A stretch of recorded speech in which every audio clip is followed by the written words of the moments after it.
F1's first sprint weekend of 2025 has thrown up some different headlines for us to talk about. Let's talk about the sprint, then talk about the Grand Prix, and then talk about a couple of different plot lines that appear to be developing after the Chinese Grand Prix. But before we get into any of that, if you do enjoy this video, please do hit the like button. It does help me out a lot. And if you do want to stick around for daily video content about F1, WRC, as well as other series such as NASCAR, WEC, IMSA, and also the world of sim racing, you can do so and hit the bell to stay notified of future uploads in terms of long-form videos, YouTube shorts, and live streams. For some drivers, the weekend was a story of two halves. The leading one of those, I would argue, is Sir Lewis Hamilton. He managed to get, a lights to flag win in the sprint, as well as, surprising to him, pole position as well. Showed that Ferrari was able to dial in, and especially was able to make most of the single practice session. The person who was the most underwhelming in that was Lando Norris, who was in 8th place in the sprint, meaning that he had almost entirely lost the championship advantage he's built up over the course of the Albert Park weekend. Oscar Piastri was the stronger McLaren and got 2nd place, while Max Verstappen still managed to get 3rd, though he did end up battling pretty closely with Lewis for parts of the sprint. Bit reminiscent of 2024. Elsewhere, Yuki Tsunoda in the sprint performed really well, getting into 6th place, and Tonelli was able to get 7th, whilst his more experienced teammate George Russell was in 4th. And then further down the order, Liam Lawson was in 14th in the end, behind, in 13th place, Isaac Hadjar. We'll come more to that later on.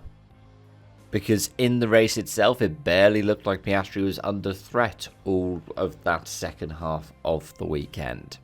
The McLarens managed to find those set-up gremlins from the sprint and remedy them because it was a 1-2.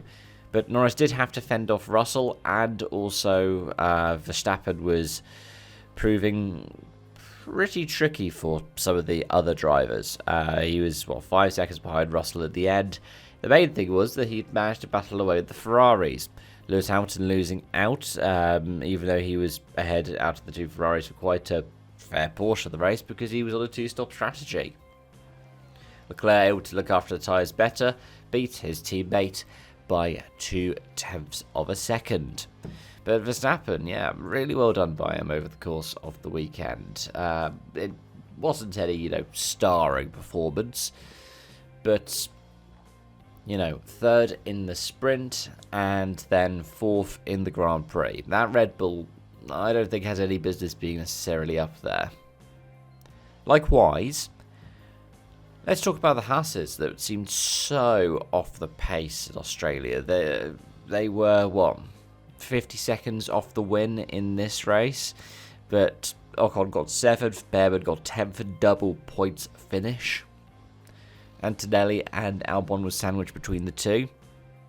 That Williams has been good, but it might be a bit peaky, though. It looks like the Haas might be the peakiest car on the grid.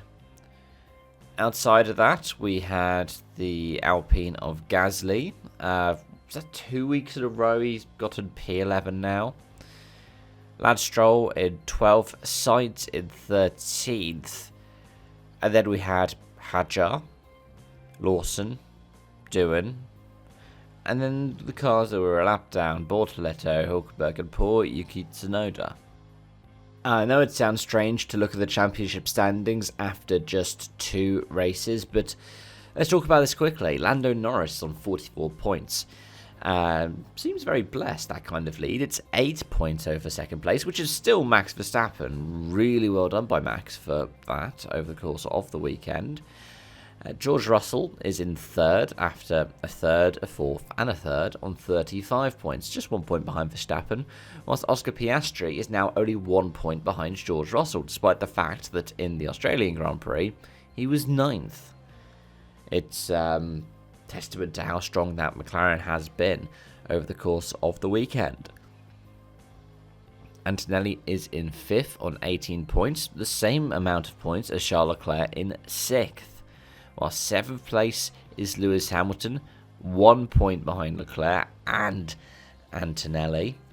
Whilst Albon's in 8th, Stroll is in 9th, and Hulkenberg is in 10th position.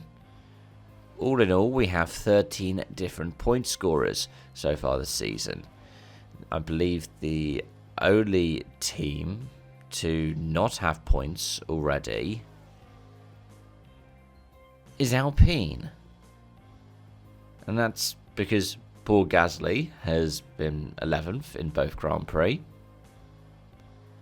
Meanwhile, everybody else has had at least their teammate score points. Which then, I guess, brings us to talk about Liam Lawson. And in light of the articles that have been written about him, in light of the interviews with the likes of Helmut Marko and Christian Horner and Lawson himself, it appears that Red Bull's newest recruit is already under fire. Lawson knows he hasn't been performing as well as he should be, and he has been saying that himself. As have Helmut Marko, who, doesn't mince his words, and Christian Horner, who has alluded to that they will have to look into what is going on. That second Red Bull is now a calendar year without a podium. It was the Chinese Grand Prix that was the last time that the second Red Bull was on the podium at all. And in that time, Verstappen has still been able to win races. He was still able to win the championship last year. And so far this season, he's gotten a second, a third, and a fourth. Lawson has retired from the Australian Grand Prix. Not necessarily his fault too much. He crashed what Hadjar did, but the difference was he was on slicks on a wet track. And then over the course of this weekend, he has gotten a 14th and a 15th.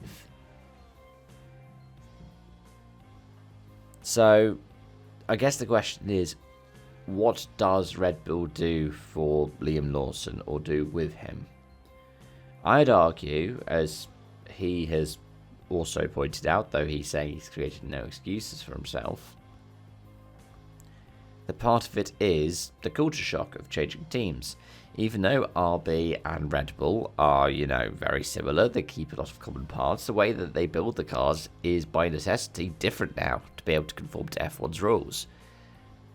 So it could be that Red Bull need to do more to accommodate for that. But at the same time, we don't know all of the workings. Like, it looks like Yuki Tsunoda should have been the best person to go into that Red Bull, but I reckon he would have struggled to the same degree. Likewise, if Hadjar was a rookie in a Red Bull, I reckon he would have struggled as well. But hey, F1 teams are allowed to have up to 4 drivers in their lineup over the course of the year. Maybe this is a chance for Red Bull to experiment. So yeah, as we look forward to a week off of F1 before we get a triple header of Suzuka, Bahrain, and then Jeddah. Thank you for watching and joining, folks. Let me know your thoughts in the comment section down below. And yeah, until next time, it's bye-bye for now.